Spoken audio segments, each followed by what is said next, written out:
is my privilege to introduce Dr. Douglas Frank today, founder of the platform formerly known as Frank Speech and longtime collaborator with CEO Mike Lindell.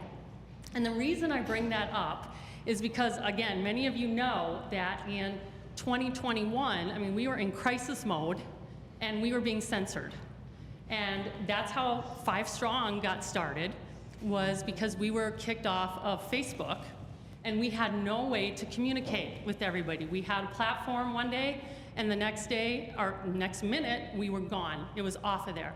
So it was very comforting to know that there was a Frank Speech out there. And I tuned in as much as I could, and I was so thankful and comforted that there was Mike Lindell out there and Dr. Frank, that they were working on that for us. And now here we are, 4 years later, and we get a chance to do our part. And Dr. Frank had talked to us in a workshop earlier today, and that's what we're going to be working on the next coming days, weeks, months, up until the midterms, and we're going to need a lot of help.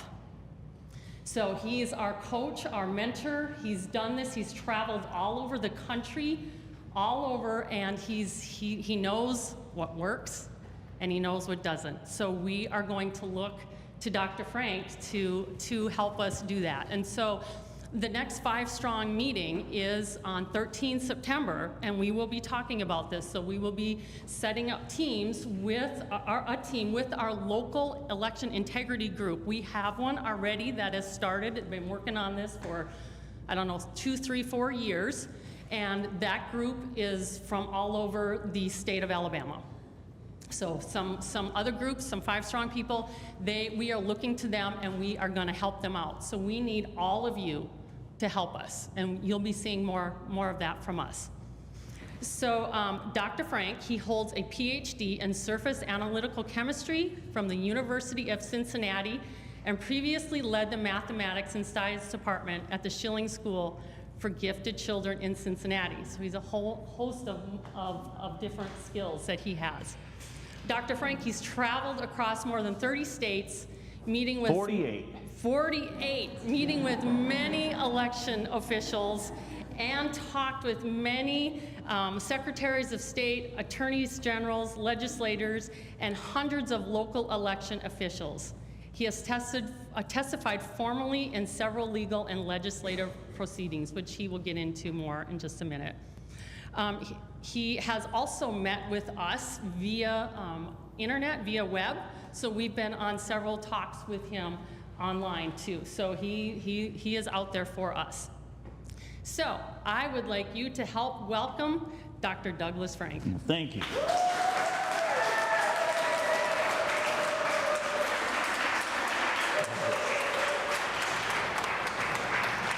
That's nice. Thank you very much. I feel very welcome.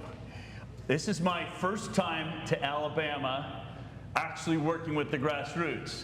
But I came here twice in 2021 with Mr. Lindell and met both times with John Merrill. I'm glad he's not your Secretary of State anymore. He's quite a snake. I was very unimpressed.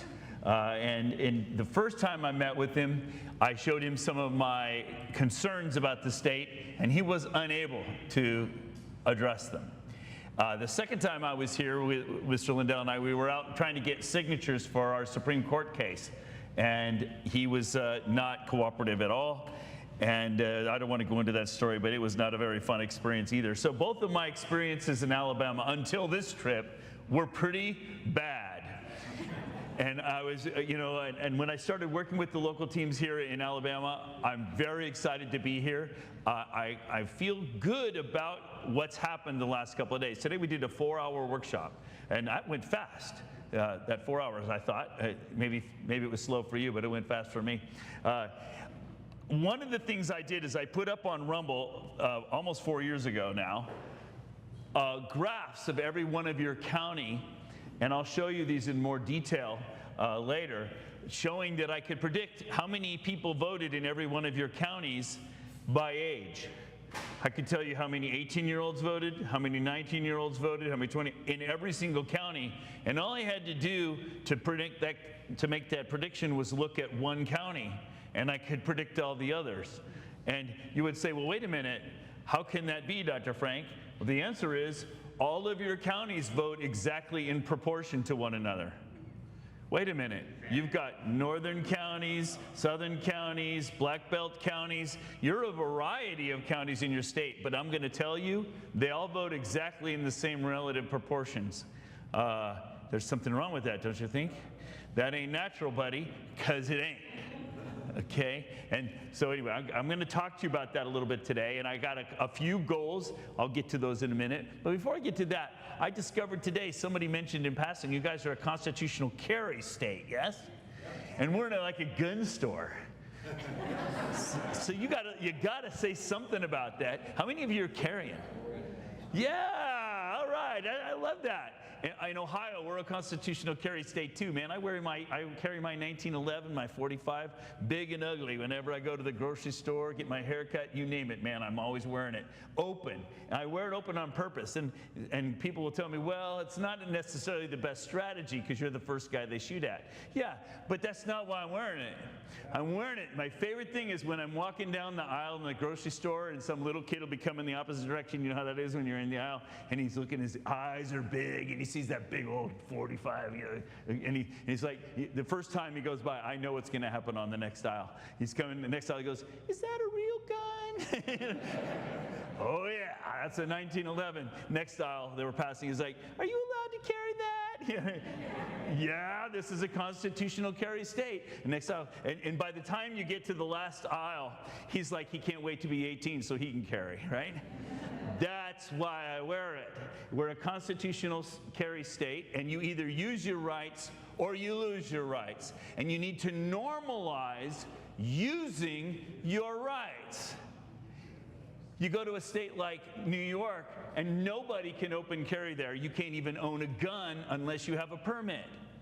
It's ridiculous. Those people have compromised for so long that now you can't even get a gun if you want one there, and they'll come into your house and seize your guns if you don't have permits for them. I mean, that's how bad it's gotten there. So my point is, overtly use your rights or lose them. Your choice. Okay, now I'm just going to segue. Well, what would you do if the governor of your state said, sorry, no more carrying your guns. We're going to back up a truck to the building. We want you to bring all your guns down and turn them in. What would you tell them? Which end you want first, baby? Which end you want first? We're not going to give them our guns, right? Why would you say that? Because it's our constitutional right. It's your duty, actually, to be armed and proficient. Did you know that? The Second Amendment is not your right to keep and bear arms. The Second Amendment is your duty to be armed and proficient and be ready to defend yourself. How's your militia? Do you have a good militia here? We can find them. What's that? If we can find them. You might have one, but it's a little covert. Is that what I'm hearing? Keep it that way. That's good. In the state of Maine, when I'm going to be in the state of Maine again next month. I've been there about 4 times in the last 2 years. Everybody thinks that these states like Maine are like red states, blue states. No, Maine is very red. It's like massively red. They have one of the best militias in the country. And every time I go to a meeting like this, there'll be a whole bunch of militia people there for security, and they're in uniform, and they have regular drills. I mean, they are a well-regulated militia. Huh. Just like the Second Amendment says, you're supposed to have a well-regulated militia. There are other states where the militias have been neutered by the state because the militia hasn't stood up to them and said, pound sand, it's our right, our constitutional right. Why am I making this long argument? Well, if the government came to you and said, give us your guns, you'd tell them, pound sand. The government comes to you and says, give us your ballots. And you say, okay. Stop it. Okay? It's time for you to take back control of your elections. Right now, do you know where your voter rolls are? Anybody know? No. Nebraska. Omaha, Nebraska, ES&S owns your voter rolls. If you go to your county registrar and say, you know, I'd like to have a list of everybody who voted in the election, they have to log into a system in Nebraska. So yesterday I was with Sorrell, Andrew Sorrell. He's a candidate for Secretary of State, and he's written up a whole position paper on how he wants to fix your elections in your state. And I said, I don't like your position paper, so I came here ready to tear you up. And he's like, well, what's wrong with it? And I said, well, you've missed the whole point. You've missed the core problem. And he says, well, what's that? And I said, do you know where your voter rolls are? No. Neither does John Merrill. Neither did John Merrill. Neither do most of the secretaries of states in the country. They don't know where the voter rolls are. Wait a minute, you're going to be managing the elections and you don't even know where they are? This is the situation we're in, and we've gotten into this mode because we as citizens have abrogated our responsibility. It is not only our obligation, our civic duty to be armed and proficient, it is also our civic duty, our obligation to run and manage our own elections. How's it working out? You're paying other people to teach your children. How's that working out for you? Okay, you're paying other people to run your government. How's that working out for you? Well, you're paying other people to run your elections. How's that working out for you? Pretty bad situation, huh? Maybe you better take back the education of your children. Maybe you better take back the management of your government. After all, you are the government. America is an experiment in self-government. You're supposed to be being the government. We've just kind of been conditioned over the decades into this mode where we're letting somebody else do everything, and now we're in the mess we're in, and we have to change that. So I'm not just here to tell you what's wrong with your elections. I'm here to red pill you. I'm here to wake you up and to tell you, if you don't do this and if you don't do this now, you've lost our country forever. This is our last chance. You have 1 year. 1 year to do this problem if you don't do it, because everybody thinks Trump won the election, but he didn't. Oh, wait a minute. I thought you liked Trump. I do. I've had dinner with him at his golf course in Mar-a-Lago and lots of places with him around the country. He's a good guy. But he didn't win. How about that for a surprise? Did you hear that from anywhere else? No, you're hearing the party saying, oh yeah, keep doing what we're telling you, it's working great. Yeah, keep doing what they tell you, we're in big, big trouble. No, you have to take back your party as well, because your party is miserable, one of the worst in the country. Okay, you've got to take it back. If you don't take it back now, never. Now, a little bit about me, and I added these slides because of Bob Retch, because I read his book. He's got this cool book. I'm going to promote his book. Luckiest Engineer, From Farm Boy to Skunk Works and Beyond. I can't wait to read it. In fact, I started reading it a little bit, yeah? So I can't wait to read it. But I'm a farm boy, too. I grew up on an Angus ranch. I grew up in Northern California. I was conceived in Shasta County, California, up there in Northern California. My mother was the chemistry prize winner at Shasta College, and my father was the class president. So now you know where I got my leadership from and my science from, right? I got genetics works, right? My dad has this strange first name. Gawana is his name. It's Cherokee Indian. I have Cherokee blood in me, so I have a lot more than she does. Yeah, my water bottle. Sorry. Sorry about that. But my name is hard to pronounce. So Gawana. So just call me. It means big black horse. So just call me Stud. That's fine. Okay.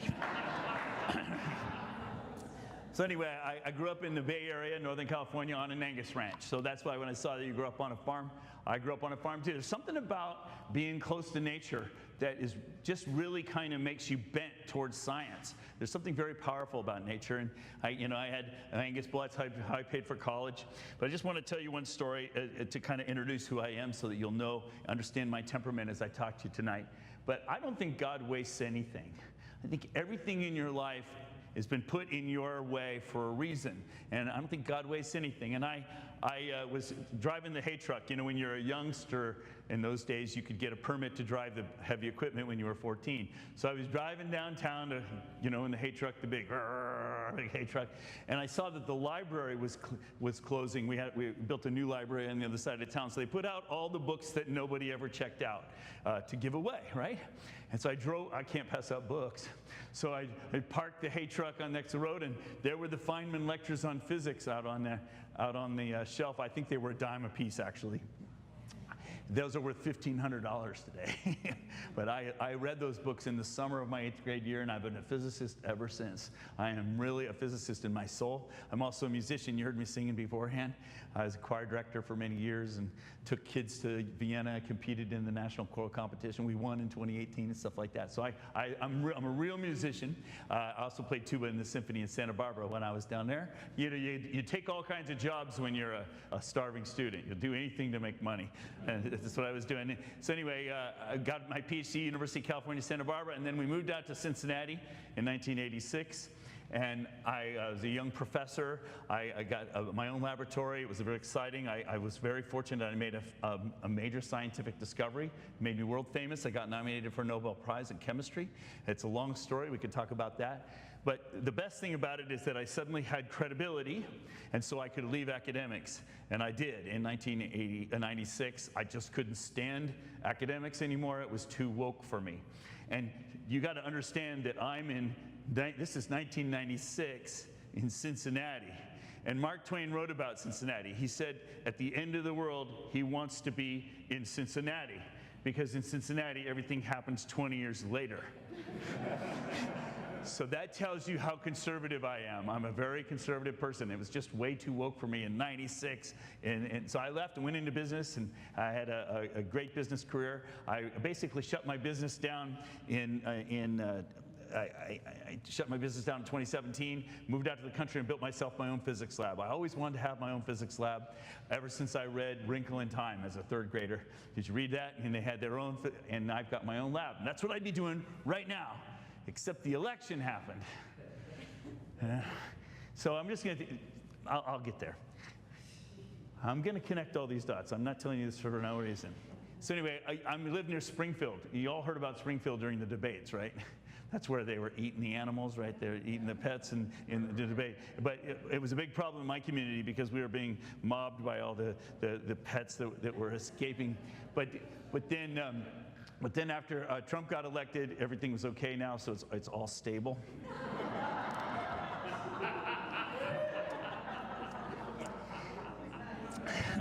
Everything's good now, so things are peaceful back at home. But really, I'm a modeler.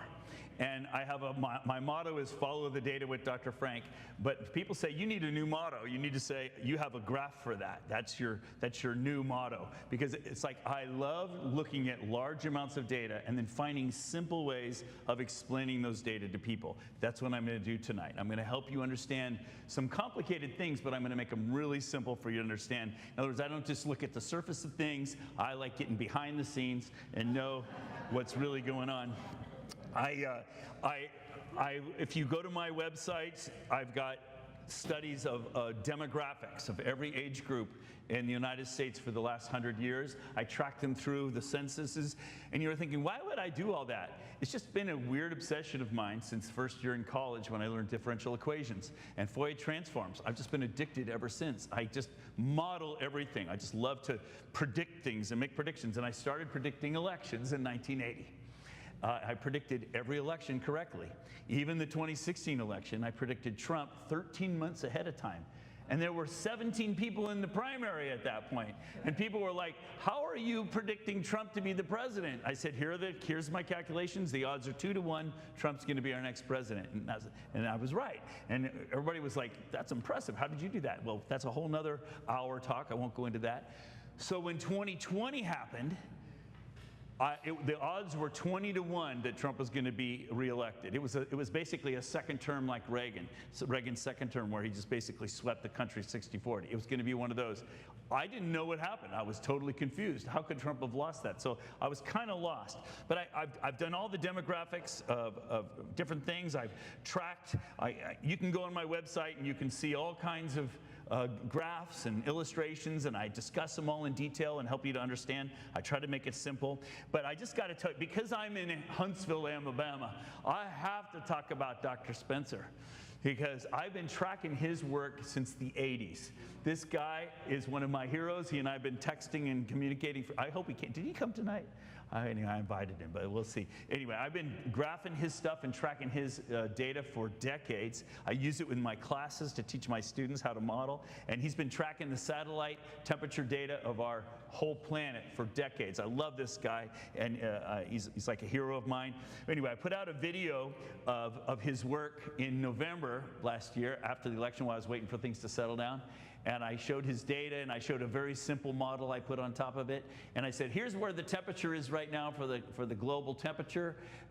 And you're going to hear in the media everybody saying, oh, no, it's the warmest one in history. And oh, no, we're all going to burn up. We're all going to die.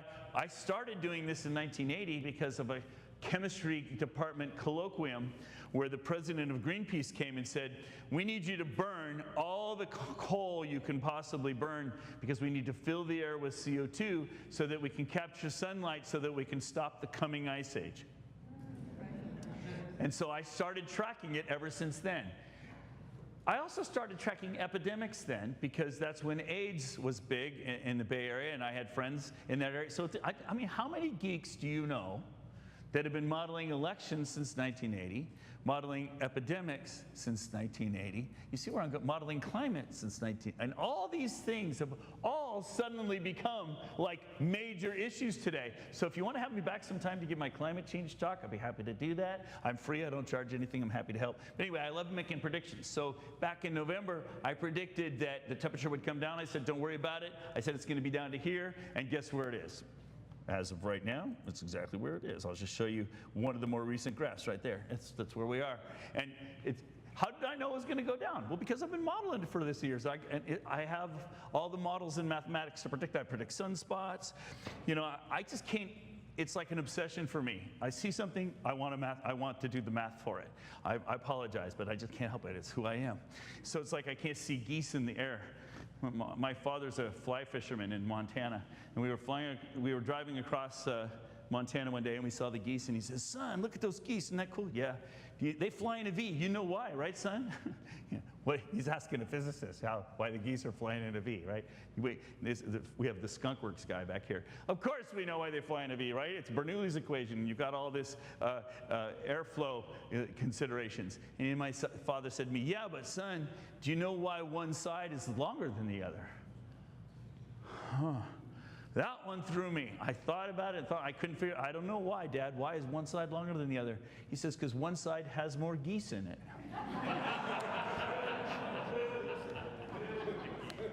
Sometimes it's that stupidly obvious, okay? So sometimes you don't need a fancy model, and I'm going to show you some stupidly obvious things today, too. It's pretty impressive. I'm also a Christian. I give talks around the country on science and faith. People think that the two are in conflict. That's stupid. They're not. I could go on and on. What made me famous in the country and got me involved in elections was during COVID, I was modeling every county in America. I know. I'm obsessed. I could tell you how many people were going to die in every county every week in the country and in 30 countries. And people were coming to my website, and I had about 150,000 people a week coming in. Oh, how many people are going to die in our county this week? And I exposed the health director in Ohio was lying to the public and got her fired. And so that kind of made me prominent. She was lying to the country. I could go into the long story. I don't want to do that. But I was also consulting with politicians all around the country because it was an election year. So that's what got me into the public eye, that I'm this numbers guy. And then the election happened. And after the 2020 election, I was kind of at a loss. I didn't know, okay, how could I be so far off? I've been so accurate all these years. How could I suddenly have missed? Well, if you remember at the end of November in 2020, Doug Mastriano got up and said, we're going to do an audit in the state of Pennsylvania. And I'm going to tell you something behind the scenes. The reason he was calling for an audit is because President Trump needed one state to decertify their election. That's all he needed, and he would have nullified the national election in 2020, in December 2020. He needed one state, so that's why Mastriano got up and did that. And by the way, while I'm on this topic, he's a Republican in a Republican majority legislature state. He's a war hero, right? What did the legislature in Pennsylvania, the Republican majority legislature, what did they do to him in gratitude for him calling for an audit? They took away his staff, they took away his office, they took away his budget. I don't know, they might have taken away his parking spot.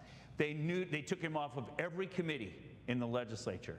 And so one of the things that was a big lesson for me, and I'm going to just kind of cut to the chase on this one, is when I first started this work, I thought Republicans must be good and Democrats must be bad. And that is completely the wrong way to think. I've now been all over the country. I've been in 48 states. The only 2 states are Hawaii and Mississippi that I haven't been to yet and analyzed. I've analyzed Hawaii, actually, and analyzed Mississippi, actually, but I haven't been there yet. And everybody wants to think, well, those are red states, so those are good states. Well, you're a red state. What makes you think you're different than the other states? One of the most corrupt states in the country is Kentucky. Okay? They have 105% of their people registered. Okay? Oregon is a blue state. They have 105% of their people registered. Red and blue, doesn't matter. The problem is whoever's in control likes it and is keeping it that way. And I'm just going to tell you now, and I'll show you later, the real problem is that in every state in America, the elections are now centrally controlled. It's not just you, it's every state in the country. Anyway, let me go back to my story, and I'm going to tell you one story from this. I could talk about this for hours, obviously, but I just want to talk about one story, because when I explain this to you, I think you will understand what's wrong with our elections. So, I was invited in to do, Kathy Barnett called me the day after he called for the audit. She was a candidate in Montgomery County, Pennsylvania. They have about 500,000 voters there. And if you remember, those were 4 Supreme Court cases from after the 2020 election from Montgomery County. So I was invited there to help her. And as soon as I showed her what I was doing, she introduced me to the legislature. And I got to be put on the 6-member team that was doing the audit for the state of Pennsylvania. So I got to see anything, everything I asked for. It's the only full forensic audit in the country. Maricopa doesn't even come close. It pales in comparison. We were denied access to most of what we asked for in Maricopa. That's a whole other story. And let me just tell you one thing that I found in Pennsylvania that just totally explains so much, if you can understand this one thing. So because I got access to everything, and because I'm a modeler, I asked for all of the historical data from Montgomery County for all time. I know everybody who voted in Montgomery County since 1900. I have copies of the voter rolls that were digital. Anything I could get. Why would I want to do that? Because I wanted all the historical data, and then I modeled it and projected it, and I could see deviations from my model projections, and then I could investigate those things. And it's a long story, but I discovered all kinds of ballot harvesting starting in the state of Pennsylvania after NVRA, National 1993, the National Voter Registration Act. I started pulling out, and some of the things that I discovered there actually had been court cases on that confirmed what I found. So my modeling was working, and I was finding all this stuff. But anyway, I don't want to get too far afield because I want to get to Alabama. But I'm teaching you something right now. So what happened is I was studying Pennsylvania data, and what I discovered is 6 weeks before the election in 2020 in Montgomery County, that has 500,000 voters in the rolls, their voter rolls suddenly grew from 500,000 to 550,000. They shot up by 50,000 voters in 1 minute. Okay? They shot up. So 6 weeks before the election, the voter rolls got inflated 10%. Every one of those new voters voted in the election in 2020. And then by the end of December, every one of them had been taken back out again. Let me review that. 6 weeks before the election, 50,000 people were added to the rolls. Every one of them voted. By the end of December, every one of them were taken out. Follow me? That was confusing to me. I didn't understand that. So I called Russ Diamond, the legislator, and I said, I need to talk to the Secretary of State. We called Widmer, no, that's Michigan, Bookfar, it's Pennsylvania. We called Bookfar, and I said, I don't understand, why are you removing those people from the rolls? And she said, I'm not kidding, because they moved away. And I admit, I was completely caught flat-footed. I did not expect that answer. And so, oh, well, thank you very much. And that was basically a very short call, because I felt a little embarrassed that I hadn't thought of that possibility. So I went back and I started looking them up. And sure enough, she was right. Every one of them had moved away. And I was shocked. But when I looked into it, they had all moved away 10 years earlier. People who had been taken off the rolls 10 years prior were being put back into the rolls. Ballots were stuffed using those names, and then the state system that automatically cleans up from the postal records of who moved away was taking them back out of the rolls. Now, to discover that is interesting. Who did it is the next question. Don't you want to know who did that? So, because we're on this legislative audit, we have access to anything we ask for. So I wanted 2 months of the logs of the state voter registration system. It's called SURE in that state. You guys have your own name. It was Avid or something like that. You have your own name. We had 2 months of the logs. That's a huge file.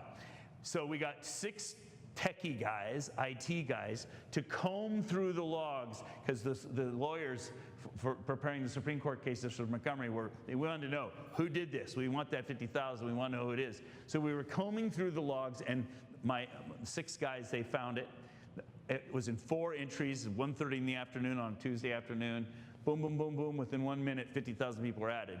Well, when you have cybercrime, you don't know who's on the other side of the keyboard. You just know the user ID and password, and sometimes you know the IP address for the login for the people. So we didn't know who actually the person was, but we knew the login ID and password. And the login ID was the Hillary Clinton campaign, which was another surprise to me. So I called Russ Diamond and I said, I don't understand, why does the Hillary Clinton campaign have access to your voter rolls? I'm confused.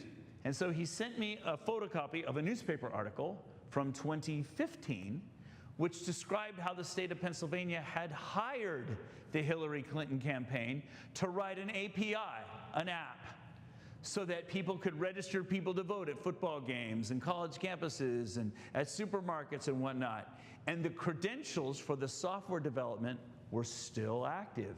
So anybody who had those credentials had back-end access. They could change anything they wanted in the voter rolls anytime. So, me being a scientist and a modeler, I said to my team, I think we figured out how they're stealing this election. I think we know what's going on. I said, my algorithms are all tuned in and working, so you guys in Montgomery, give me a random list of 1,600 residents. I'm not picking them. I don't care how you pick them. Just don't tell me. Just give me 1,600 residents. I'm going to run my algorithms on those 1,600 residents, and then we're going to go knock on those doors, and I'm going to predict how many phantom voters you're going to find, how many non-real ballots were cast from those 1,600 addresses. And they gave me the list. I ran my algorithms. I said it's going to be 30%. 30% of the doors you knock on is going to have at least one phantom voter at that residence. When a phantom voter is somebody who voted, according to the records, but nobody knows who they are and they haven't lived there. In fact, they probably lived there 10 years ago and got added to the rolls. Follow me? So we had 100 guys knocking on doors for 3 days. And they found 32%. Actually, it was 31.5% of the doors had. So I knew my algorithms were tuned in. They were working. We were ready to go. We presented the evidence to these committees. Now we're in the 2nd week of December of 2020. And I told my wife, honey, I'm setting aside my income. I'm saving the country right now. And so we were working on the country, and I thought we were going to save the country. Russ Diamond was so excited when I showed it, he made a YouTube video about it, put it up online. It lasted 3 minutes on YouTube. We showed the video in private session to the legislators because I was pretty technical at that point. He used to tell me, Dr. Frank, he says, these are politicians. You have to explain things with crayons. And I was pretty technical. Because I was giving him all the evidence, and so he wrote up the video, and he did a pretty good job on it. We showed it to the whole legislature in closed session. And what did I expect? I expected them to say, "Oh no, we got a huge problem." While I was doing that, somebody on the team thought, "I wonder if there are other teams, other groups that have back-end access to the voter rolls." And so the IT guys were scanning the whole rest of the state of Pennsylvania, and what did we find? There were 32, at least, other NGOs non-government organizations that had back-end access to the voter rolls. This was happening all over the place. It wasn't just in Montgomery County. What was happening was local NGOs, Lutheran Relief Services, Catholic Relief Services, Black Lives Matter, all these NGOs, they had back-end access to the voter rolls. All this money was flowing in through USAID and Soros and CTCO money, Center for Tech and Civic Life, the Zucker Bucks. All that money was flowing back into the counties through these NGOs, and they were logging into the rolls, adding back in former residents who didn't live there anymore, and stuffing ballots using those names. You following me? That's an important story for you to understand. If you understand that, you understand what's wrong with our elections and what you need to do about it. So a lot of people will think at that point, and I'm just going to show you this example, and later we'll come back if we need to. A lot of people have said to me, well, gee, Dr. Frank, we don't trust the election, so we want to do a recount. So I always tell people who want to do recounts, I say, it doesn't matter how many times you count the cash in the register. It doesn't matter whether you count them by hand or count them by machine. What matters is how many of the bills are counterfeit. You can count those ballots with machine. Getting rid of the machines doesn't fix the problem, does it? The problem is you have 50,000 ballots stuffed from non-real voters. That's your problem.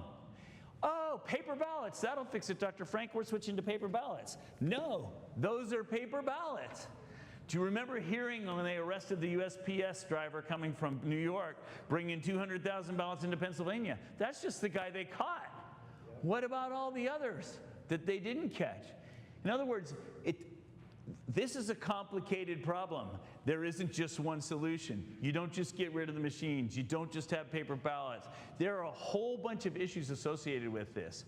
All of these issues are resolved if you will do one thing, and that is take back local control of your elections. You have to bring the elections back under your eyeballs. You have to count the ballots with your hands. If you want, you can count them with machines. I don't care, as long as you do it with your machines in your way. You can use jelly beans as far as I'm concerned, as long as everything's auditable and transparent and nothing happens until after the polls close. You don't want to give away any advance information. So anyway, I think I've explained enough of that example to have taught you something, yes? Now, let me bring you on, because I want to get you to Alabama as soon as I can. But I needed to at least give you that simple example. So what happened then is Mr. Lindell discovered me. It was the end of February. I remember the Supreme Court cases for Montgomery County were rejected. I was so disappointed. I went up and told my wife, we've been married 43 years. I told her, honey, our country's gone. We're done. We're toast. Because our legislatures, by the way, by this time I had already done Florida, North Carolina, Ohio, and Colorado. And I was finding the exact same stuff in those states that I found in Pennsylvania. I was shocked because I was looking for controls. You know, I'm a modeler, and I'm looking for controls, and I'm finding dirty elections everywhere I go. I was shocked, especially Florida. I was really expecting that to be different. But no, they have as much fraud there as they had in Pennsylvania. It's crazy. I didn't expect to find that. But anyway, so Mr. Lindell, I was all depressed and told my wife, honey, our country's gone. And then Mr. Lindell called me and said, hey, I hear you got a whole bunch of data. I want to put you on my new movie. He says, I'm making a movie called Absolute Interference, and I want to do a 20-minute segment on your work. But as soon as he heard my work, he was so excited he made a whole movie just about me. It's called Scientific Proof. It's an hour long. And suddenly 10 million people knew about me and knew about the work I had done. And that was a very big change in my life, because I started getting phone calls from all around the country. Dr. Frank, please come and help us in such and such county. We've got problems with our elections. Can you come help?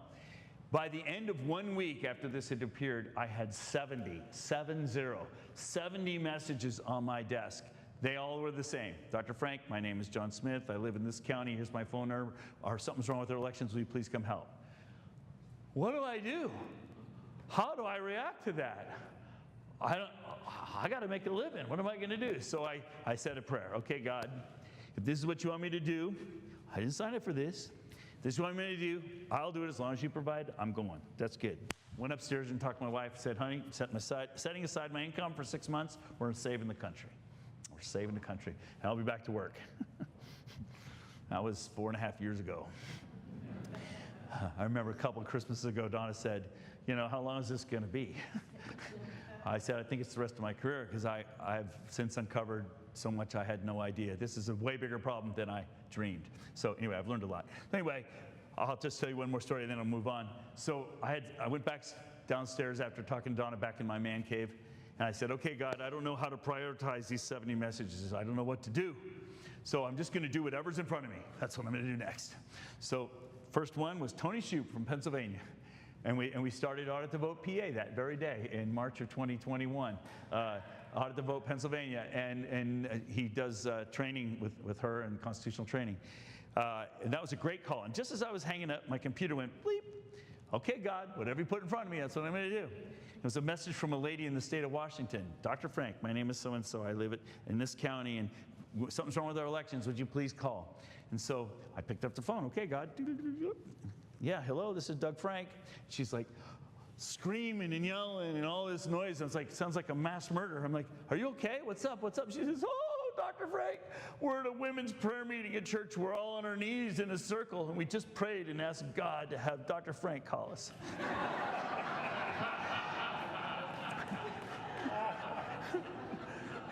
That has been my life for the last 4 years. It seems like I'm always in the right place or the wrong place at the right time or the wrong time, however you want to look at it. One of the next things I did was I went out to Mesa County, Colorado, where Tina Peters is. And I'm the one that sat down in her office and after 3 days of canvassing and showed her the fraud. And she's like, what do I do now, Dr. Frank? And that's a whole nother story. I mean, I've been involved in that since the very beginning. A lot of people think I set her up. I didn't set her up. I showed her the fraud. She was already suspicious about something wrong with her elections, and she was like, I'm going to make a stand, okay. And so I worked with her, and what a disaster that was. Anyway, on and on. I can tell you, my life has just been crazy ever since. I've done nothing but this. You know, my pattern usually is 2 weeks on the road, 3 days at home. 2 weeks on the road, 3 days at home kind of thing. I've done that solid. I had 500,000 airline miles in 2022. Most of us going spot, one day visits. I've changed my strategy. I don't quite have so many airline miles anymore because my strategy has grown and evolved. Now I go to a state and I spend 5 or 6 days there because I've learned that what really works is to organize a movement in a state, not just hit a county at a time. And that's what we've been doing. So before you leave, you got to sign up with Sandy to help out with this movement. This is a big deal. This strategy is working. I've evolved a strategy around the country that is really working across the country, and you're going to be hearing more about it. I can talk more about it, but anyway, you see where this is going. I think I've done a pretty good job introducing what's going on and brought you up to speed. I like what Patrick Byrne describes me. He says, Dr. Frank reverse engineered the algorithms they're using to cheat our elections, and that's precisely what I did. It's the best description I've seen yet. But I was at an event with him recently, and he said this, and he said there are a dozen tools in their cheating toolbox, and they use whichever combination of tools works best in each situation. And so a lot of people focus on one thing. Oh, we got to have single-day voting.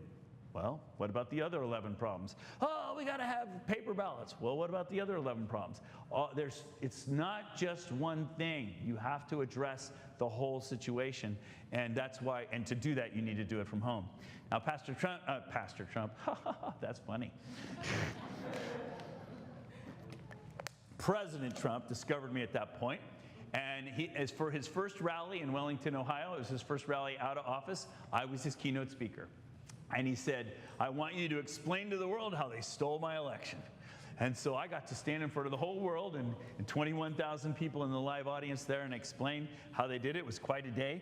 I remember working really hard on my presentation. The whole world's going to be watching you. I better have a good presentation. I had it all animated and timed out. Man, I had it rehearsed. I was ready to go. I remember walking up to the microphone and staring at 21,000 people who'd been standing in the hot sun for 6 hours, no seating, right? Just standing, packed, listening to rock and roll, drinking beer all day. And I remember thinking to myself, gee, I just prepared a math presentation where I'm going to try to teach these people math. I thought, this is not going to be, this is a bad idea. Okay, but anyway, I went ahead and began my presentation, and it was amazing. 21,000 people suddenly got instantly quiet, and they were like glued to my presentation, and those two huge jumbotrons, and a new graph would come up, and it would go, ooh, waves of ooh. Oh, it was like the best math class of my my life. It was amazing. People were totally getting it, and it was awesome. I was proving to them statistically their elections could not be real. That's what I was proving. And I thought that's how we were going to win the country. And in fact, everybody liked me so much they made memes about me the next day. Making math great again. But the bad thing is that I thought that that was what we needed to do. I thought that the solution to our country's problem with elections was top down. I thought if I could convince everybody that there were problems, if I could meet with the John Merrills, if I could meet with the legislators, if I could show them the problem, then certainly they would address it. And basically, Mr. Lindell and I spent most of 2021 doing that. Meeting with, I testified before multiple legislatures, and in private and public, they gave me data, I did analyses for them. I thought, certainly, if you show these people, I've hacked into people's elections right in front of their faces. Louisiana, Kyle Ardoin, president of the National Secretaries of States Association. I spent a whole day with him. He's Secretary of State of Louisiana. Hacking into his election right in front of his face. He resigned. These people will not fix this. They like the central control, and they're keeping the central control. It's a big problem. So I've been traveling the country ever since. And I've been learning to work with the grassroots, and that's why I'm here with you. They call me the Johnny Appleseed of election integrity. But I really think I'm more of a cross-pollinator than a planter. I'm bringing you the wisdom that I've learned the hard way in all the other places I've been working. And Tony Shoup said to me the other day, she said, Dr. Frank, the grassroots is really hard to work with around the country. I said, tell me about it. She said, everybody's got a good heart. They all want to do the right thing. He says, when we're all in the same book, but most of them are still in the first chapter. And that was a really good way to describe it. A lot of us who've been working every day, we've gone down multiple roads already. We've already learned what doesn't work. And most of the election integrity work in the country is a waste of time. They're hamster wheels. A lot of energy, no, you don't get any results for it. So I don't think I really woke up to that until the middle of 2022, I think. The LA Times did a hit piece on me, and they did a follow-up where they said, meet the man trying to upend voting, starting with California. And why did I suddenly start getting noticed in California? Because I started succeeding in California, big time. I don't know if you've heard about Shasta County. That was a 3-year, and that's an ongoing war. Huntington Beach, where they're taking back local control of their elections. They're actually doing it, and they're succeeding at that. It's a big deal. Well, I was kind of offended when they said this because I'd already been working in elections for a couple of years. I wasn't just starting. But the point was, I wasn't successful at first because my methodology and my thinking was wrong. I had faulty assumptions. My assumption was if I went to the Secretary of State, if I went to the legislature, if I went to the leaders in a community and I showed them the problems, they'd all say, oh no, we have a problem with our elections, we got to fix them. That's what I thought. And most people still think that way, and that's wrong. That is a wrong starting place. It's a fundamental flaw in your thinking. And I had to learn that the hard way. So I'm catching you up, aren't I?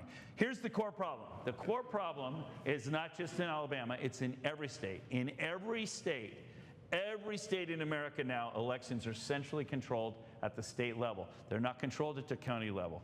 And I told you, for example, your voter rolls are in Nebraska. Well, because of that, we the people have lost our voice. Our vote is our voice. Our vote is how we govern ourselves. And I'll give you a simple analogy for this. I showed it today. Clay Parikh back there, he loves this. He liked my analogy. It's a good analogy. When I was in college, we had what we called a central computer on campus. It was a VAX computer. You guys remember those days? And then we had what we called dumb terminals all around the campus. They had no computer attached, and all you did was you were connecting to the central computer. Well, guess what? That's essentially how our elections are being run. There's a central database, and then we basically have dumb terminals. And I'm not saying your county officials are dumb, but that's essentially, some of them are. That's essentially the system. They don't, if you ask your county clerk, for example, to give you a copy of your voter rolls, they can't do it. Your county registrar, they'll send you to the state to do it. Oh, you have to apply to the state to get it. And by the way, in your state, you have to pay $36,000 for it. Yes. Yeah, you're the most expensive in the country. Okay. All the states combined. Yes, it's ridiculous. If in Ohio where I live, I can go online right now and download every county every week for free. Every county in the state, and same in Florida, same in a dozen states. Why would your state charge so much money? Because they don't want you in there. I'm about to show you why they don't want you in there. The weird thing is that, well, the sad thing is that your clerks, your election officials, your registrars don't even understand that they are not in control. They think they're in control, they're not, and I can show you that. How am I doing on time here? Okay, I'm doing good. I got another 30 minutes, don't I? Before we do Q&A. Okay, let me give you one example from another state, and then I'm going to dive into Alabama. So Wisconsin is a state where I've done a lot of work, and I testified before their legislature in December of 2021, and I showed them these data.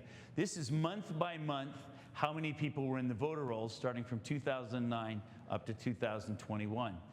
And what I pointed out to them is for the 3 largest counties, I put it on a percent scale so you can see all the counties at the same time. Notice that right before the 2012 election, their voter rolls suddenly surged. That sound familiar? So the voter rolls suddenly surged, people vote, and then within 6 months, they took them all out. And then midterms, same thing, only not as severe. And then before the 2016 election, the voter rolls surged again. People voted, they took them out again afterwards. In fact, they took out 1/4 of the voters after the 2016 election in Wisconsin. 1/4 of the voters out of the voter rolls. And then they're completely back in time for the 2020. And these are new non-real voters back in their voter rolls. So I was talking to Speaker Voss, and I said, Speaker Voss, can you explain to me why these rolls are surging up and down? And he said, oh yeah, Dr. Frank, these 3 counties, they have a lot of turnover. 25% turnover? I said, that seems like a lot to me. But more importantly, what about all your other counties? What about every county in your state? And this was important. This made the cover of all the newspapers the next day in Wisconsin after I testified, because the people in Wisconsin were being told, we can't have widespread voter fraud in our state because every county runs their own election. Does that look to you like every county is running their own election? No, the majority of what's going on is some external algorithm, isn't it? Well, it's not just them, and I've updated it since then. You can see the last few years, nothing's changed there. You have the same problem in Wyoming, the most conservative state in the country. I could go into this, but I'm going to try to jump ahead. All right, let's talk about Alabama, because you know what I'm about to do. I'm about to show you have the exact same problem, right? Okay, so here's your 18 and older population. This is not who's eligible to vote. This is just people that are old enough to vote. In 1980, you had about 3 million people. Now you have about 4 million people voting age. If you go on your Secretary of State website and look it up, every 2 years they tell you the official number of people in the voter rolls. And you'll notice that for most of this time, your voter rolls were about 60–70% of your population, your voting age population. That's a clean voter rolls. Just take my word for it. You can go investigate if you want around the country. Clean voter rolls is typically 60–70% of the voting age population. But something happened right here. What's that? That's when the Republicans took over. Huh, interesting. So it isn't a Republican-Democrat problem, is it? Oh, it's both parties. So anyway, what happened, this is when the state took away control from the local counties. The local registrars no longer keep their own voter rolls anymore. And now what happens, this is when you go to the get your driver's license, you're automatically put in the rolls. If you get welfare, health and human services, you touch any government agency, you're automatically registered to vote. And so that's why the voter rolls started shooting up. That's why they got dirty really fast. Now I can also show you every 2 years how many people voted in every election, presidential, midterm, presidential, midterm, presidential, midterm, et cetera. And there are a couple things to notice. The rolls shot up, but the population wasn't shooting up. And the voting didn't shoot up a huge amount either, did it? But what is the Republican Party telling you? Oh, we have horrible turnouts. They're the lowest turnouts we've had in decades. No, your turnouts are fine. You're kicking butt. You're voting just as much as ever. They've increased the denominator, so your percentage is lower. Do you understand what I just said? You're voting the same amount as you always have, maybe a little more, but you're being told you're not voting because they're telling you a percentage. That's the easiest way to lie with statistics. You report your results as a percentage, okay? So your party isn't telling you the truth. Isn't that interesting? Oh, if we can just get out the vote. You are. You're getting it out just like you always did. By the way, a 60% turnout's a really good turnout, historical precedent. That's the word I was looking for. All right, let's move on. If we compare the rolls to your population trend, you got about 40% of the people in your state rolls don't belong there. Okay, about 40%, round numbers. And I'm about to give you copies of your voter rolls, and you're going to see it yourself when you knock on the doors. I'm going to give Sandy and your team the tools you need to prove you have fraud in your county. You're going to find actual, real, fraudulent votes in your elections. And that is not just statistics. You're going to be able to say, hey, John Smith died in 2018. How come he voted in the last election? We're going to help you find those cases. And it's all because you're not under local control. Anyway, I've done, there's one other thing I guess I could point out. There's a big jump in voting when you added electronic machines in 2002. I don't know why counting ballots by electronically would suddenly increase the number of them that we count, but you're not alone in that way. There's something suspicious with that. All right. Now I'm going to show you month by month every county voter rolls in Alabama. Remember I showed you Wisconsin? Remember? Now I'm going to show you Alabama. You ready? Here's Alabama. Every county in Alabama from month by month. This was a day's work for me to download all those data and get them in the right shape so I could graph it. Now, there are big counties and there are small counties. It's hard to see the small counties. So I'm going to normalize the graph. I'm going to put it on a percentage scale instead of a number scale. And you're going to notice that every county, big, small, left, right, northern, southern, black belt, doesn't matter. They're all the same. They all have the same pattern in them, right? So this is an important principle. When you go talk to your local registrar, because you're going to find fraud in your own county, they're not at fault. But they're going to think you're blaming them for it. The state system is responsible for enabling this fraud. They're just using the state system. They're a dumb terminal, okay? So when you go to your county officials and you say, with the fraud that you're about to find, you're going to say, we're not attacking you. We don't want you to use the state system anymore because fraudulent ballots are being stuffed into our elections, and that disenfranchises us from our constitutional rights. We don't want our constitutional rights violated anymore, and we don't have to comply with any state policy that compromises our constitutional rights. Just like if the governor says, we're going to come take away your guns, you tell them, pound sand. If they say, we're going to come take your ballots, you tell them, pound sand, because here's the evidence that you are manipulating our election. And here's the hard evidence of the fraud that result. You need that evidence. So I'm going to help you get that evidence yourself. Now I can do the same thing with your voting, county by county.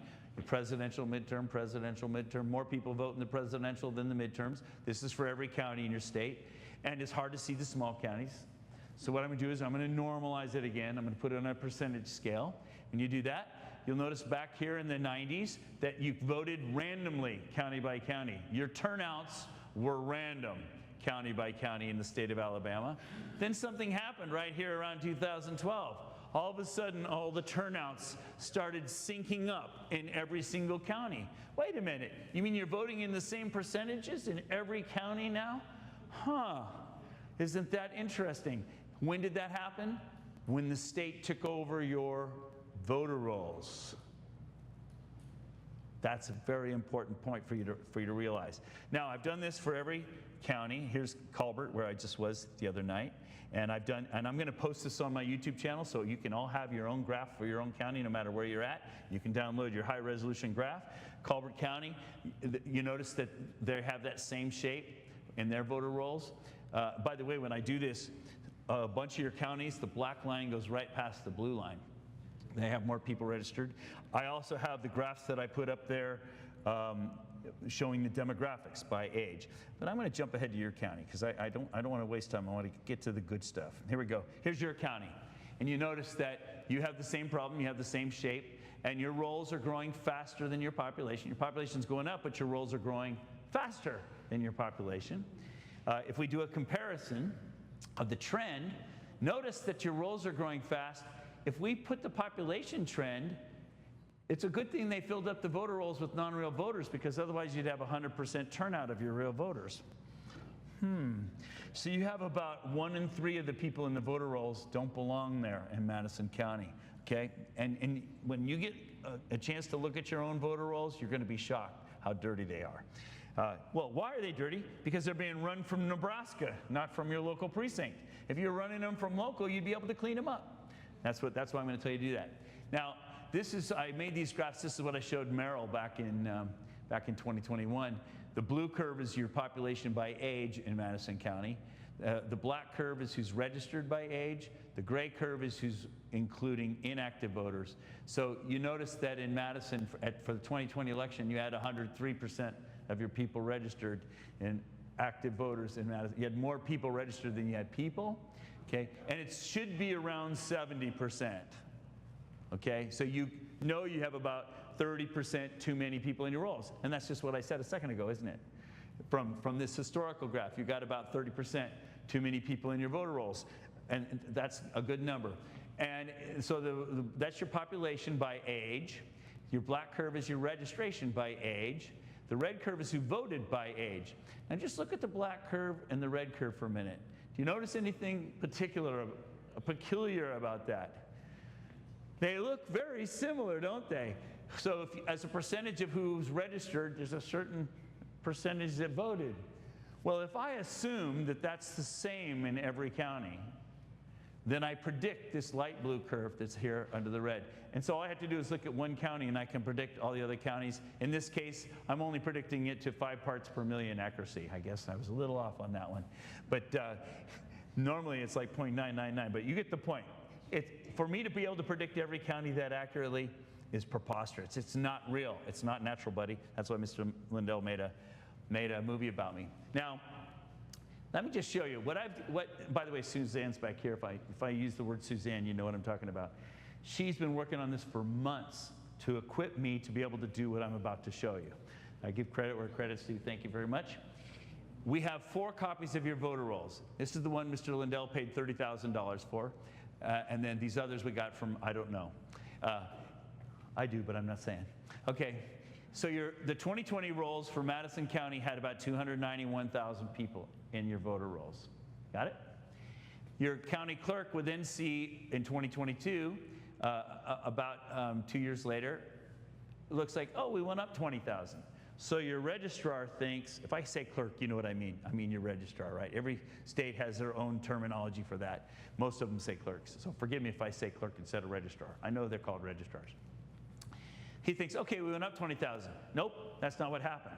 What happened is 14,000 people were removed from the rolls and 34,000 were added.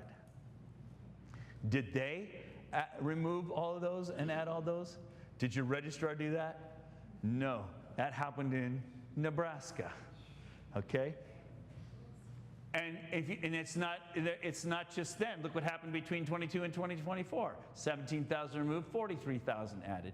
And between 24 and 25, and that's a shorter period of time, only a few months, about 15,000 removed and 4,000 added.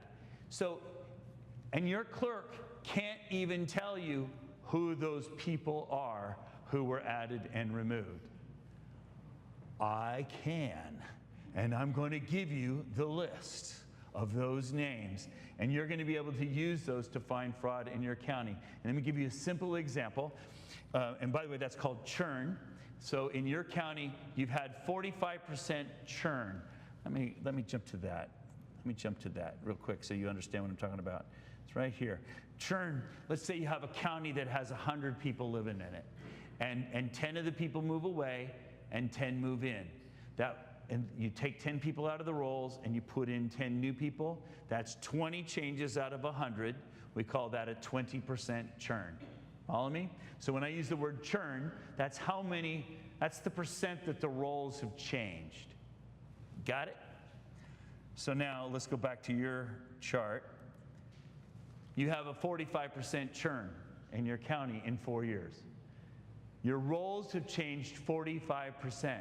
Has your county changed? Your population changed 45%? You're a very volatile county, aren't you? No. As a matter of fact, are you giving me the hook? No, you're doing the.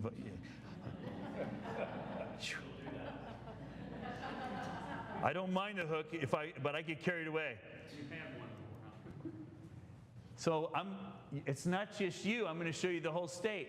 First of all, the median registration of 18 and older people in your state for your county, this is the number of counties, is 95%. But you have about 18 counties, 17 counties that have 100% or more registration.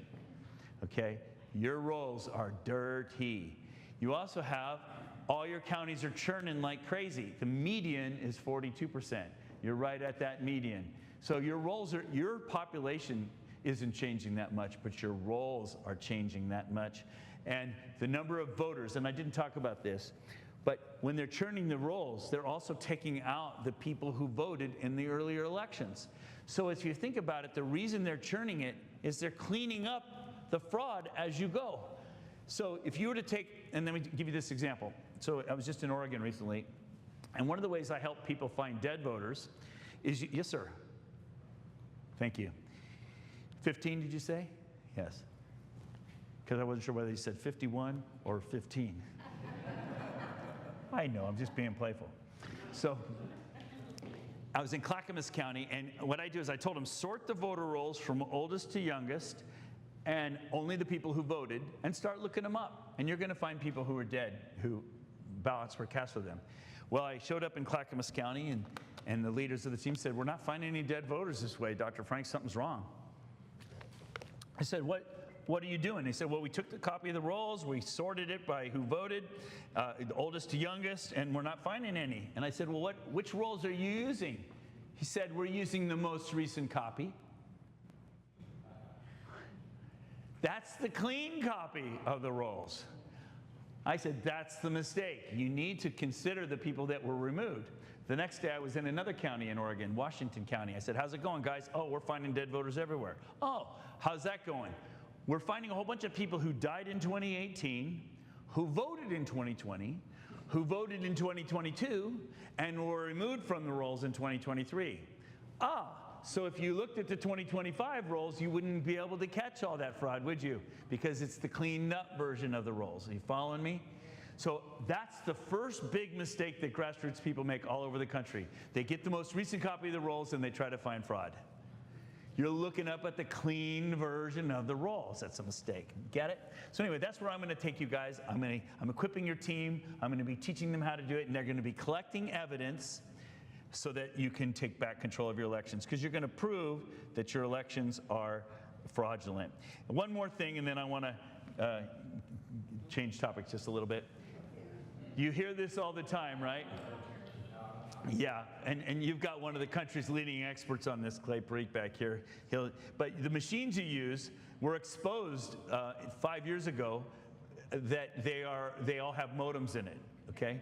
That's a matter of public record. And when ES&S was called on it by the EAC, the Election Assistance Commission, they said, oh yeah, we know that they have modems in them, but we turned them off.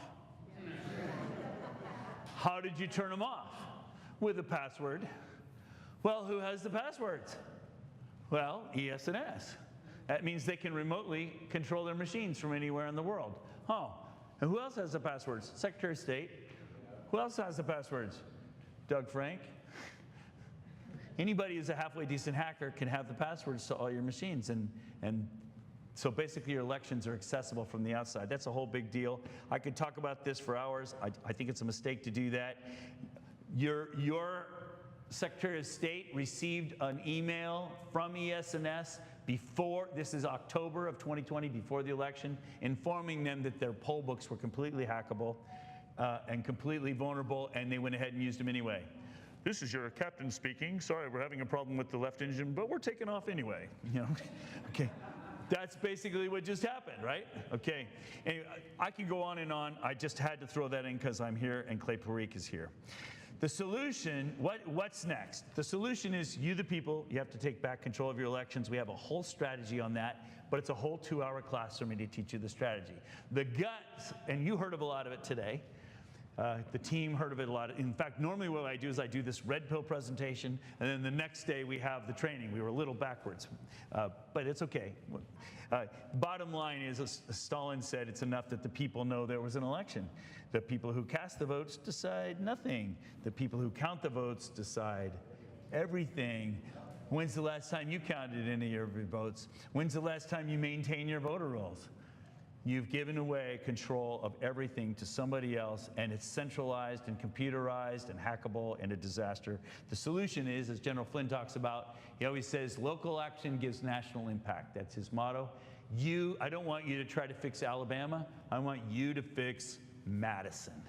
Fix Madison. Focus on Madison, because we're going to have a bunch of other teams focusing on their counties, Colbert and Geneva and Limestone and these other counties that we're building teams in there right now. What's going to happen is those teams, you're going to all combine, and then you're going to be able to change the state. But you don't just do it one at a time. I've got a thing called the 7 steps for taking back our elections. Chris N. Hall, one of my heroes, she wrote a book called Sovereign Duty. It's time to do our sovereign duty. We each need to be doing our part. We need to re-engage, and I'll just do a couple things, and then I'll try to wrap this up. I didn't tell you how Trump didn't win the election yet, did I? I got carried away. All right. I might go 5 minutes over. Into the question period. Okay. Freedom is a fragile thing, and it's never more than one generation away from extinction. It is not ours by way of inheritance. It must be fought for and defended constantly by each generation, for it comes only once to a people. And those in world history who have known freedom and then lost it have never known it again. Anybody know where that speech is from? His inaugural speech in California for governor back in the early 60s. What was he telling us? If we don't fight now for our freedom, we're going to lose our freedom. I'm 64, and in those last 40 years, I don't remember fighting for my freedom. And I think that's why we're in the mode we're in right now. I think we were asleep at the wheel for 40 years. We have to wake up. We have to re-engage. Okay, here's another one. Come on, Trump. What's going on with you, brother? Today's ceremony, however, this is 2017. very special meaning. Because today, we are not merely transferring power from one administration to another, or from one party to another, but we are transferring power from Washington, D.C., and giving it back to you, the people. What did you do with it? Oh, who's it? By the way, I have a pastor friend. He says he preaches to himself and he lets other people listen. So when I point my finger at you, I'm pointing at me. We were asleep. Oh, we elected Trump. Great, he'll save the country now. Wrong. We have to save the country. You have to save the country, starting in your local precinct and then your county and your city. We didn't pick up that baton when he handed it to us, did he? And boy, is he out there fighting. Many people have told me that God spared my life for a reason.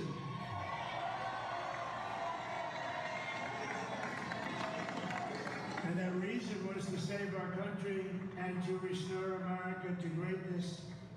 And now we are going to fulfill that mission together. How? What are you going to do? That is the question. If you don't get involved now, it's over. And let me just show you why. What really happened in the 2024 election? I think you've been lied to. And I'm about to set the record straight because I'm going to show you the numbers. You ready? So I'm going to start by showing you the history of elections of how many ballots were cast for the Republican candidate or the Democrat candidate from 1980 to 2024. This is how many ballots were cast for the candidate, not who voted by party, who cast for the party. So for example, in 1980, Reagan received 44 million votes nationally. In 1984, he received 54 million ballots nationally. See how this is? And then this is Trump. I'm sorry, this is Bush Sr. He got, looks like about 48 million votes. So what this is the number of votes nationally that the presidential candidate received, the Republican candidate. You'll notice a couple of things. The first thing that always surprises me when I look at this is, look how fickle the Republican voters are. All over the map. We are not very consistent voters, are we? The second thing to notice is that there's an upward trend, and that's because the population is growing. Okay, so that's all. So you see what that is? Now let's compare that to the Democrats. The Democrats, the blue bars. And the first thing that surprised me about this when I looked at it is if you look between 1980 and 2000, for example, they just tracked the population. The Democrats just track the population. As the population grows, their percentage grows. We're all over the place. Democrats are just steadily growing. That was a surprise. There's a discontinuity in 2002, and I already told you about that one. That's when we added the electronic machines nationally. And so suddenly, the number of votes suddenly jumped. About 10% in every state in the country, all at once. That was a surprise, and that's when we added electronic machines. That's interesting. And then after that, it's a trend again, except there are two exceptions. There's yeah, that's a discontinuity there. There are two exceptions after that. 2008, Obama's first term, and 2020, Biden's first term. Obama had 7 million more ballots than the trend, and Biden had 10 million more ballots than the trend. Now, just on a side note, I think 16 million of those ballots were fraudulent, but that's a whole nother class. Yes, 5 minutes. Thank you, brother. So, remember about a year ago, I told you I was going to go 5 minutes over. So, about a year ago, March, Trump was campaigning, and remember he got out and says, we're going to make the election too big to rig. Remember when he said that? Well, I'm a numbers guy. So I went back to my hotel and I did the calculations.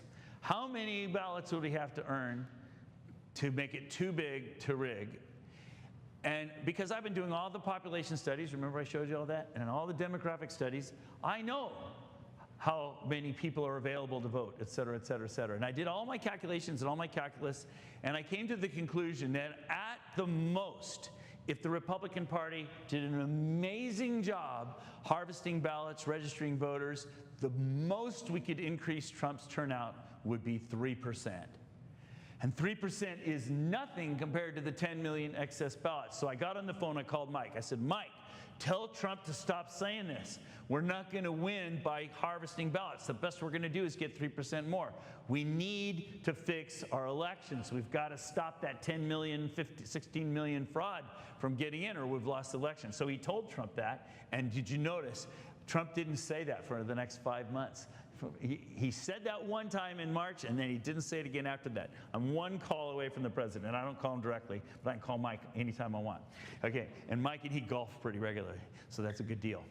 Golf course is a great place. Okay, so anyway, now what happened in 2024? How much did Trump go up? 3%. Exactly what I predicted. And guess what? Do you notice that that is simply the population increase? Trump only held his own. Did we make the election too big to rig? No, we held our own. So I tell people, God gave us a miracle. God kept Biden alive.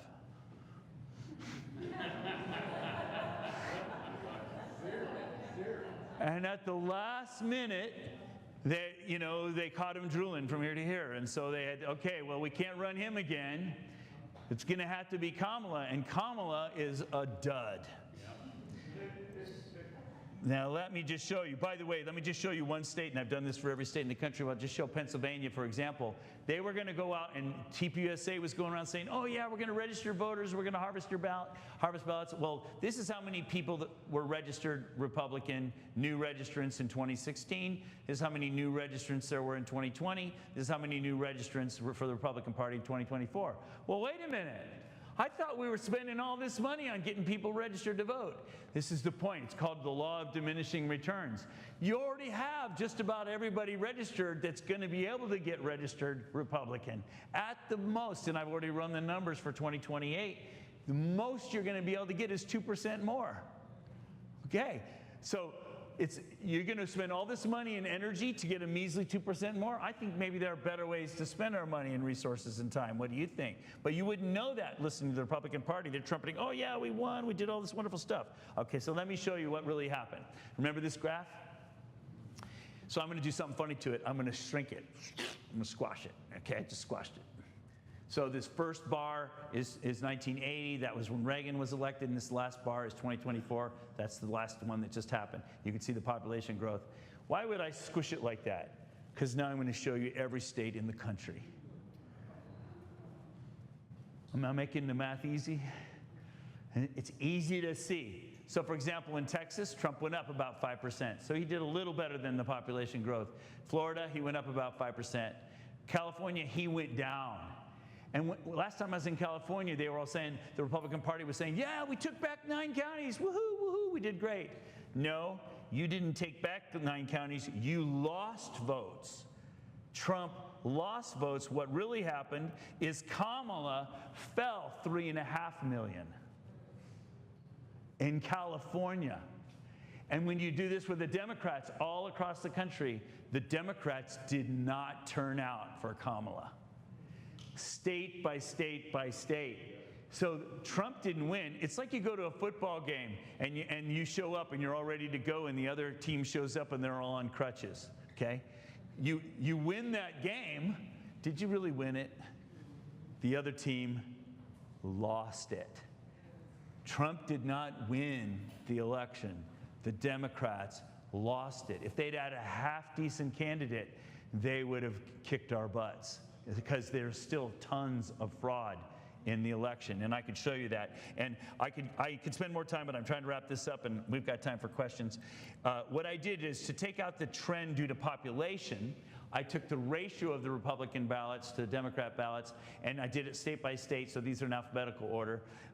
And guess what? You're first on there. How about that? Because you begin with an A. I've been showing this all around the country. And so if the ratio is 1, that means it's an equal number of votes for Trump as for Kamala. But you notice in Alabama, you're becoming more Republican. How's that working out for you? They're not real conservatives, are they? But nevertheless, you're becoming more Republican. Arkansas, less Republican. Arizona, less Republican. If I do all of the states, what do you notice? They're almost all trending the wrong way. Again, they're trending towards Democrats. Now, the historical pattern, and I could do this across the whole country, and I've got a longer version of this on my YouTube channel where I explain everything. Go and look at it. I'm just introducing this idea to you. The problem is everybody, if you look at history, the historical pattern is whoever wins the presidency, the other party wins the midterms. So you're already working against a historic pattern, and when you put on top of that the fact that it's anti-Republican, and and by the way, Trump is so nice, all the Democrats just love him. He's kicking their beehive every day. Are you kidding? They're going to be motivated to vote this next time. And maybe the Democrat Party, maybe God will give us another miracle. Maybe they won't be able to get their act together by 2026. But I think we're going to lose the midterms. I think we're headed. And what would happen? Remember when Trump won in 2016? He had a 20-seat majority in the House. Now he's only got this tiny little majority in the House. All he has to do is lose a few of those, and the first thing that's going to happen in Congress when the Democrats are in charge, they're going to impeach him just like they did last time. So that's why I say you have 1 year to fix this. In fact, you really have till the primaries to fix this. If you don't fix it before then, we're toast. You got to have clean elections. So anyway, I could talk for hours, but I'm just going to tell you one last story, and we'll call it a night, and I'll take questions. So I was up in this little tavern up in northern Wisconsin, And there was about 100 people or something. In northern Wisconsin, they don't have big meeting halls like this. It's like a tavern. I like taverns. It's fun. Everybody's in a good mood. And so at the end, people are coming up and taking selfies and asking me questions. And this beautiful older couple comes up to me. She puts her hand on my shoulder, and he puts his hand on my other shoulder and says, "Dr. Frank, we want to pray for you." I said, "Okay, I love it when people pray." So they started praying. And I didn't know this lady was Pentecostal. And she started getting louder and louder. And so it was a room like this. It was echoing like crazy. And she was really getting into it. So everybody was like quiet, right? And then people started coming up. And it was like a prayer meeting. It was like an invitation. Everybody started putting their hands on me. It was awesome. I loved it. It was a wonderful, wonderful moment, I think. And anyway, she was getting close to wrapping up her prayer. And she was like, "And thank you, Lord, for giving us Dr. Frank. And that he's fighting the evil Goliath of election corruption and government corruption. And Lord, we thank you for giving him such a big slingshot to fight Goliath with lead. And Lord, we just pray that you'll give him really big stones." So she said. So everybody doesn't want to laugh because it's a real prayer.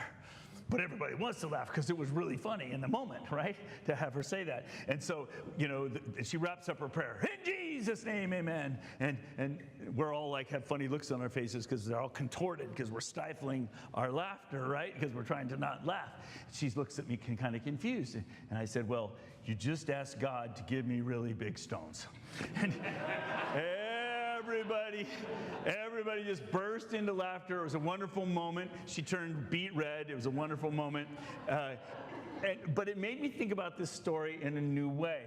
Because if you think about it, David didn't go to the battlefield originally to fight Goliath. He went there to visit his brothers, to bring back news to his father and whatnot. But what did his brothers tell him? His brothers said, "Go back to the sheep." He didn't listen. He went and he fought Goliath. And the first thing he said to Goliath, he didn't go up and say, "I'm going to whoop your butt."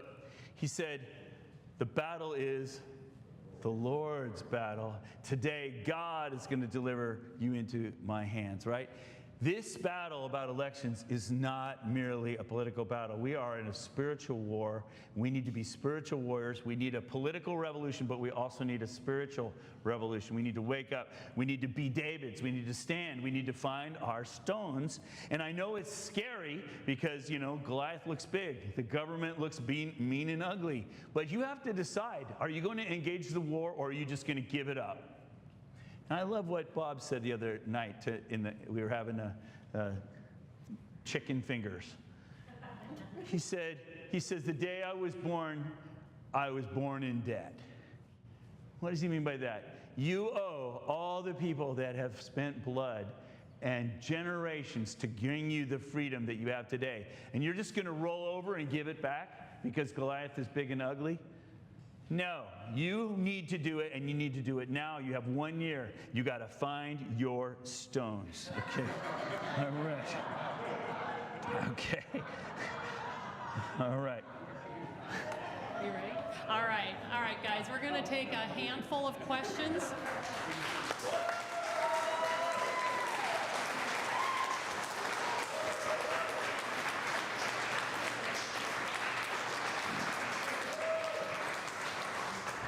All right, we're going to take a handful of questions. If you have a question, raise your hand. I'm going to give you the mic. And that is so we can get the question on audio, and so, because this will be recorded. So, first question. Since you're a numbers guy. I'm a numbers guy. Okay. How does the undercount, overcount in the 2020 census factor into all of this in the big picture? Because it's very seriously flawed. Well, what's interesting, he's asking about the census. He's asking whether the undercount or overcount of the census, how does that play into it? It does play into it because I discovered that I could predict, remember how I told you if I studied one county, how I could predict every other county in the state? I didn't go into this. I could spend a whole day showing you all the fun stuff I was doing. All I had to do was look at the census for a state, and I could also predict how many people voted in every county by age. In other words, there's an algorithm that connects the census to the voting. Think about it. If you were going to cheat an election and you were going to stuff ballots, can you just add ballots willy-nilly? No, you have to follow some kind of algorithm. Computers don't do anything unless you write an algorithm. And you can't just add 1 million voters that are 60 years old. Doesn't make sense. You're going to distribute them by some age distribution. Gee, what age distribution do we have available? The census. And what's funny, and I can show you this, and I've given talks on this, you don't even need this is weird. You don't need the census for every county. All you needed was the national census. And you could use the 2010 census because the 2020 census wasn't out yet. And what I did is I took the 2010 census and I shifted it 10 years because people were 10 years older. And then I used that and I wrote a polynomial between that and one county in a state, and I can predict all the rest of them. In other words, they used the shape of the census to decide the shape of the voting with the polynomial. So that's a long answer. It's kind of in the weeds. But you can find those lectures online. How about that for, yes, yeah. Yes, sir. Thank you, Doctor. I appreciate you being here. Are you aware of any state that has actually conducted a full process mapping of our elections, or any election, defined and analyzed the attack surface, and then also defined and analyzed possible attack vectors? Kansas asked me to analyze. He's saying, have any states done an analysis on this?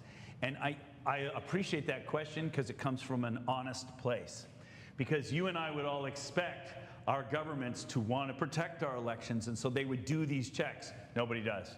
Okay, but some states have asked me to come in, and I've come in, like the state of Kansas asked me to do an analysis of their elections, and that's online, by the way. My public presentation to their legislature is online. Boy, were they unhappy.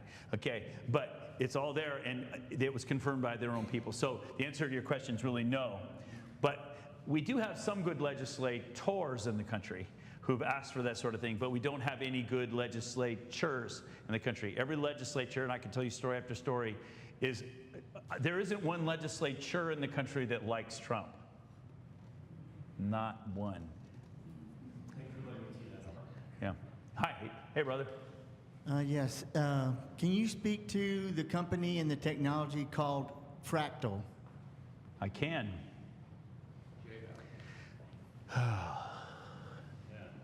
Okay, so I'm sticking my neck out now. So when Mike Lindell and I came here the first time and showed John Merrill my calculations and showed that your election was not natural, that ain't natural, buddy, he couldn't address it. He couldn't explain why it was that way. He didn't even know where the rules were, et cetera. 2 months, 3 months later, I don't remember exactly, we came back to Alabama. And Mike, in the meantime, had hired Jay Valentine, Fractal Programming, to do an analysis of your voter rolls because Jay Valentine claimed he could find all this fraud. And so I never got to see that until I was sitting in John Merrill's office with his 10 assistants and me and Mike. And every single case that he brought up was debunked immediately by the people around the table, and they were right and Jay was wrong. And that was one of the most embarrassing moments to me. And as Mike and I were leaving that meeting, I said to Mike, don't ever do that again. Anything that we go public with, I want to get my eyes on first. I don't, and Mike, and this is a disaster. We shouldn't be working with this guy. He's clueless, he doesn't get it. Mike says, no, he's a good guy. I'm paying him, and I want you to go work with him. So for 6 weeks, I worked with his programmers, Jay Valentine's programmers. I know all about his fractal programming, which, by the way, is not a real thing. It's just a sales pitch, okay? And I spent all that time, and I assumed that he fixed the problems because I worked with their programmers. Well, 2 months later, we were in Missouri. Jay Ashcroft, he's the Secretary of State, and his aides, Eric Schmidt and his aides, he's the Attorney General of the state, and 30 county clerks, because they call them clerks in that state, in the Capitol building, in a private meeting, to repeat the process. Mike gave his presentation, I gave my presentation, and then Jay Valentine came up on the screen and started showing the fraud he'd found in Missouri. It was just as bad or worse than what he had done in Alabama. Then Mike finally believed me. So I have very little, and I've seen a whole bunch of his work since. He does not have the technology necessary nor the understanding necessary. He himself is a salesman. He doesn't know programming himself. He has people that work for him, and they still don't get it. So that's my answer. Sorry about that. It's sorry to say it in public, but it's snake oil. But he's very good at selling it, by the way. Sorry about that. Sorry. If you want somebody like that to work with that's honest and great, and by the way, free, because Fractal charges you a lot of money. They were going to charge Orange County $500,000 to do Orange County in California. And I'll do a better job for free for you, okay? And so will Dr. Rick Richards. He has a program, it's Eagle Eye, E-A-G-L-E, like eagle, but not like eye, like Eagle Eye, it's Eagle AI, Eagle Eye. And he will give you his software for free, and it's 10 times better than what Jay Valentine is using. I was just on emailing with him the other day, and he was talking about he has a new product that he's going to be selling to states to help states clean their voter rolls by comparing state to state. He's an honest guy. He doesn't charge a dime, and his stuff actually works. So if you're looking for that kind of a person, that's the guy, Dr. Rick Richards, Eagle Eye. All right, long answer, but at least I gave you the straight scoop, didn't I? Yeah. Hi. Nice to meet you. Nice to meet you, Jennifer. If Central Control Yep. in Alabama are the ones that are Yep. keeping the elections dirty in order to, keep things going, You were paying attention. Good job. who do you think are the people centrally controlled? I mean, if we're going Who to are the bad attack it, guys? yeah, who are the bad guys, and how do you challenge either their money or their power? Because those are the two things that they hold on to Smart get rid of lady. them. What county are you from? Colbert. Yeah, you said Colbert? Isn't it Colbert?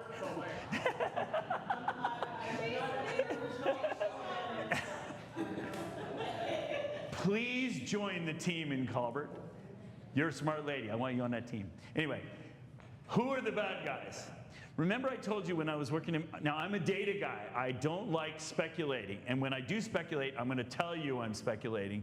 Every other time I have evidence to back up exactly what I'm saying. So remember I told you in Pennsylvania, we got to download all the logs of who was manipulating the rolls. So in Pennsylvania, I can tell you exactly who the bad guys are because I have the logins, and we've gone and confirmed that those were the people who were doing it. I'll give you another example. I was speaking to a group of Republican women in Los Angeles County, California, and one of the ladies raised her hand. She says, I don't understand something, Dr. Frank. She says, my son goes to UCLA, and during the election period, because they have about a month of election, she says, the NGOs were coming on campus and offering the students $200 a piece for their ballots. She says, I don't understand. How can those ballots be cast? And I said, because the signatures don't matter. And she didn't understand it. And she says, but furthermore, his roommates were going back to the dorm room and registering all their friends and ordering more ballots. It's a good little cottage industry, isn't it? So they were selling the ballots to the NGOs, and the NGOs were assigning the names and casting the ballots. So who are the bad guys? The NGOs make a living in our country by doing this. If you watch 2,000 Mules, that is the channel through which that's all happening. And by the way, you notice that Mr. Trump, President Trump, one of the first things he did when he was in office is he cut off the money to USAID. That's the money that's flowing back in through our NGOs, back into our elections. Now, I've given you two bad guys. Here's a third bad guy. There's CTCL, Center for Tech and Civic Life, Zuckerberg, and that's the Soros money, Zuckerberg money flowing in around the country. There's another bad guy. So it's hard to generalize when there's so many ways that are being cheated, if that makes sense. There are ballot mills around the country that are ballot mills. Imagine a room like this where you've got tables, and there's stacks of ballots already pre-filled out for every precinct. And at the end, there's a table with a printer, and it prints an envelope with an address and a name. And how do they know who didn't vote yet? Because they have access to the voter rolls live in time. And so they say, get 3 ballots from that stack and put them in these 3 envelopes, and here's what the signatures look like, approximate them, put them in that box, and then the mules come and pick them up and drop them off at the drop box. So who's funding that? That's money flowing in. I know for a fact from CTCL. I know for a fact because I have those records. I have actually hard copies of those records. So when we say who are the bad guys, now you might say there's somebody about that. You might say there's a global world order. You might say all this. I don't know. I don't have evidence for that. But I do know that China hates us. And I do know that other countries hate us and would like to see us fall. And so we've been manipulating other countries' elections for decades. Why wouldn't they manipulate our elections? Yeah. And now that, and I got you, Clay's next.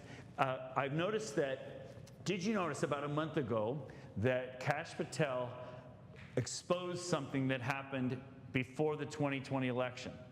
He announced that the FBI had discovered 1 million fake driver's licenses and 1 million pre-filled out ballots.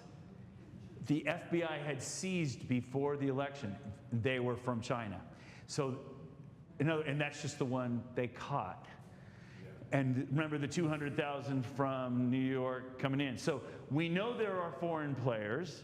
We know there are bad people that want to influence our elections. And they want to influence our sheriff elections, our county elections, our school board elections. They're taking over our country from the bottom up, just like I'm telling you to take it back from the bottom up. Clay. So my question is if you cut off government money and the NGO quits it, is it really an NGO? He's asking a rhetorical question, I think. He said, if you cut off the money to an NGO, is it really an NGO? And the answer is no, of course. And these people, a lot of times people will say to me, well, gee, how come we don't have convictions? We do. Don't believe me? Look up Lodi, California, L-O-D-I. Want my team there. I call them my team, just like I'm going to call you my team because you're my family. My team there, they exposed a bunch of fraud, and we got a conviction. Got a guy put in jail for stuffing a city council election. Okay? This is real. This happens. We do get convictions, but one of the mistakes we make as grassroots people is we say, well, we found all this fraud, Dr. Frank. We're going to run and give it to the Secretary of State. What happens when you do that? Nothing. Oh, we're going to take it to the DA. What happens when you do that? Nothing. Okay, so that's a mistake. You are going to fix your elections by taking back control over your elections. When you have fraud, you use that fraud to leverage the fact that you are not going to have to comply with the state systems anymore, and you're going to take it back. And that's a long discussion, which you heard me do today. Yeah, so we have time for 2 more questions. We'll have here and here. So you talked a lot about how the voter rolls are manipulated, and I see that's the first step. How are the votes actually cast, particularly here in Alabama? And does it tie into our electronic poll books, which we recently have been rolled out across the state? I was actually a poll worker for the 2024 election, and it's the first time I've done that. But it seems to me like it's easier to cheat with electronic poll book than we used to have, where you write it out on paper. I'm not sure about that, but just those 2 things. Let me restate your question back to you to make sure I understand it, because I think I know what you're asking. You're asking, okay, I can see how the electronic stuff gets manipulated. How does the paper get into the election? That's what you're asking. So you ran an election yourself. Thank you, right? You were at a polling place, and there were ballots cast during that election. And at the end of the election, you put those ballots in a bag, and it's sealed. And Bob Retch describes this, and is being stored in a jail cell somewhere. You know that, right? It's being stored for 22 months, and then it will be destroyed. Okay? How do you know that the numbers that you counted are properly reported at the state level or at the county level? Have you verified that? You have? And did it match? Yes. At our precinct. I'm not trying to say elections are honest. At your precinct? Yes. So you went to the Secretary of State and you downloaded the list of everybody who voted, and the numbers reported for your precinct matched what you did in your precinct? Just the total votes, yes. Just the total votes? Right. Okay, but you don't know whether they were the right tally, but you just know the total votes matched? Right. Okay, now what about absentee ballots? There were no absentee ballots for your precinct? No, the absentee ballots are counted separately. Absolutely. So wait a minute, but they're not recorded to your precinct then? No, it's just countywide. Okay, so you see why I'm asking you these questions? Because there's a whole audit trail going all the way up, and at multiple No. places, there are places that ballot. Yeah, my question is more general, like how do they actually cast the ballots for the fraudulent voters? Okay, so the reason why I'm hedging a little is because there's like a dozen different ways. Okay. And I'm not trying to be wishy-washy with you, but let me give you one really simple, obvious example. You've all seen that graph from Michigan on election night. It went up and up and up, and then 11 o'clock when they turned the elections off and restarted them, it jumps straight up, remember that? And then it goes on. It went up by 156,000 votes in 1 minute, okay? Now, I was in the Bill Bailey case up in Natcher, Michigan. Matt DePerno was the attorney. And so I got inside access to that whole lawsuit. So we looked at those new voters, the 156,000 new voters that were added in 1 minute. They have sequential IDs, voter IDs, all in perfect order, okay? And so we asked the Secretary of State, who are these 156,000 people? We want their names and addresses because we want to go knock on their doors and meet these people that got registered at 11 o'clock at night and voted. And she said, and the judge ordered the Secretary of State, Widmer, to give them to us. And she says, I will comply with the state order, but it's going to take me 2 years to compile the list. Okay? That's what she said. Now, I'm not quite done with the story. So what happened was that was electronic. Those 156,000 people were added electronically and voted electronically, and out of that 156,000, 151,000 voted for Biden, and 5,000 voted for Trump. Okay, almost to the number, almost exactly to those numbers. Then 4 hours later, and we have the videotape, and we submitted it in court, the truck backed up to the building with the pallets full of ballots, all shrink wrapped. Never been through a machine before. We have the video of this. So that's how, in that case, the paper arrived that matched the electronic voting. Okay, and so that's one example. The 2,000 mules example, I gave you an example of a ballot mill. That's another way the paper gets into the election. And so anything that you don't have chain of custody for, you had 12% of your ballots in 2020, according to our recent research, I think I'm right, Suzanne? 12% of your ballots came in absentee in 2020 in the state of Alabama. So that's a lot. That's 1 in 10 of your votes could have been stuffed by somebody else. I don't know. That's a long answer, but I don't mean to be wishy-washy. I told you multiple ways that it can happen. Yeah. All right, last question. Last question. Good questions, by the way. Hopefully we'll be quick, but if you don't mind backing up just a couple of your slides, because I noticed where we had the comparison of the red and the blue presidential votes. The one before that, I think, where you had the 10,000 extra votes and the 7,000 extra votes. Yes. So 10 million, my 7 question million. is 2024. Were there any artificial votes that changed the Harris totals? So it's a great question. If I understand your question, let me restate it. She's saying, sure, the votes went down, but did we just get rid of the fraud? Is that what you're asking? I don't actually believe that we did. My question is... Thank you, because we didn't.